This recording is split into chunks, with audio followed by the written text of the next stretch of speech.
All right, Robert. Another terrific job in this. And, I was talking to Guy earlier and I said, you could make a sequel of, any movie you make, but sometimes you just don't want to because you just don't want to and there's no need for it. But for something like this, I would think, yeah, maybe you were kind of chomping at the bit to get at Sherlock again. Was there any specific criteria that you were like, okay, I will do it again?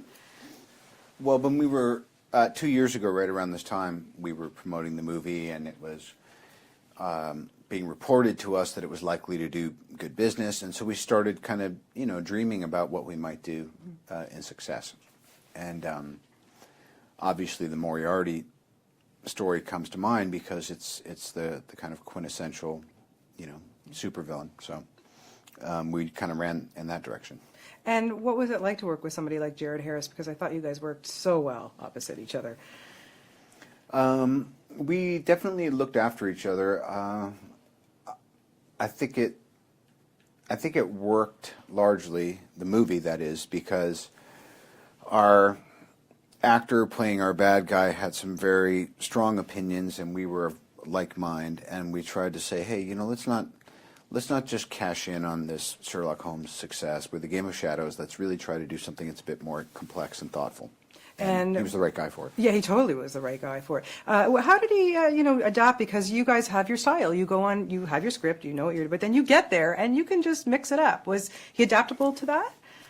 Yeah, he was. It was trial by fire. At a certain point, he went home from a rehearsal being informed that he was going to need to learn a German Schubert piece and be singing it to playback the next day. He'd never sung, I don't even think, in English hardly, and he came in the next day and did it, and it's a powerful and interesting part of their second meeting. Yes, it is. You look really, really good as a woman. Were you channeling Tony Curtis in that get-up? I've heard Tony Curtis. I've heard, is it Robert Smith from The Cure? Yep. Did you enjoy it, putting on a dress, the makeup? I enjoy the idea of it actually being it. I realize I am not a transgender yet.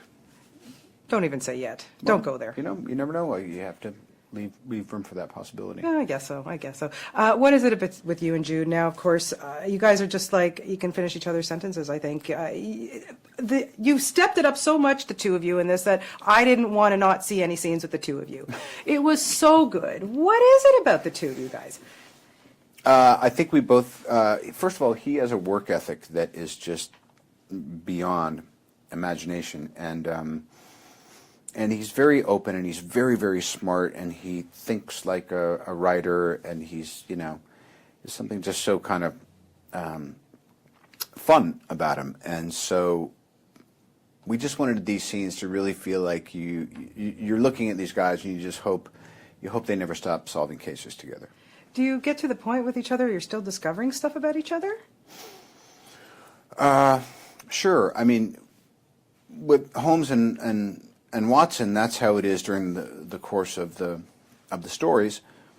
And I think as far as Jude and I go, we don't hang out a bunch. We see each other on set, and we have this kind of ongoing meditation on these two characters. So we're kind of like students together in a strange way. Yeah. Like I say, again, there's so many new characters in this, and they're all so much fun to watch. And I just want to ask you about working with Numi, because, I said to her earlier, I think you underestimate how many people in North America have seen you in The Dragon Tattoo. You really were spectacular in that. And she's like, but to make this big first feature film in North America and to work with you guys, what was it like for you to work opposite her? Because she had such a phenomenal time on it. Well, first of all, I was training down in the basement of this house we were staying in Mayfair, and I said, oh yeah, she looked like she threw a couple punches. I said, why don't you come over and train with Sifu and I? And she came over, and she gloved up, and I was just like, oh my God, this girl likes to fight. Like, has a real warrior spirit. So we started maybe, pushing it a little bit, and she lit up. She was happy, and I thought, wow, this is going to be a really fun ride with her. And then there's something really incredibly warm and maternal and thoughtful and spiritual about her too, and that's what we needed from the character of Simza, this gypsy fortune teller who we bring into this intrigue. Yeah. What's it like, having all this new blood on the set? It must be a lot of fun for you guys, I would think. Yeah, it's really satisfying too, because I remember, doing a TV series with George C. Scott, or being on location with James Woods in the mid '80s, and just going, boy, I'm so fortunate that I get to, see these guys who are so experienced, and 25 years later, I'm kind of like that guy just a little bit. So it just feels nice, Yeah. circle of life and all. Absolutely. Stephen Fry, working with him. Yes. You don't really work with Stephen. You just kind of get out of his way because it's all going to happen pretty quickly. He's exceptional. Again, one of the great pleasures of this was we're in London, then we go back and do some reshoots, and then we go see Jude doing a Eugene O'Neill play, and you go, oh my God, that was even better than Hamlet. This is crazy. And then we're shooting, and Stephen goes, I won't be able to come in tomorrow. I'm doing a Royal Albert Hall. Would you like to come? And then you're like seeing him on stage, and you go, oh my God, so many of these people that you call and you work with there, they're just doing extraordinary things, kind of like on their off days. It's nuts. How do you continue to challenge yourself? I mean, you pick these amazing roles, but there's got to be something for you to just keep you going. I'm kind of a process guy. I'm basically having a apprenticeship under the missus for producing as well, which is very exciting. So, and you're going to be a new dad. That's got to be extremely exciting. Speaking of producing and schedules, the first 6 months on that schedule are going to be tough. But it'll be amazing. Yeah. I do have to ask you about the Avengers Please. because, I in addition to my son, who cannot wait for this movie, I'm very excited. What was it like for you to get on set with everybody and make this film? Well, first of all, you just hope that the costumes all look right. Otherwise, it's going to almost be like a comedy of errors where you just go, oh no, we've made a terrible, dreadful mistake.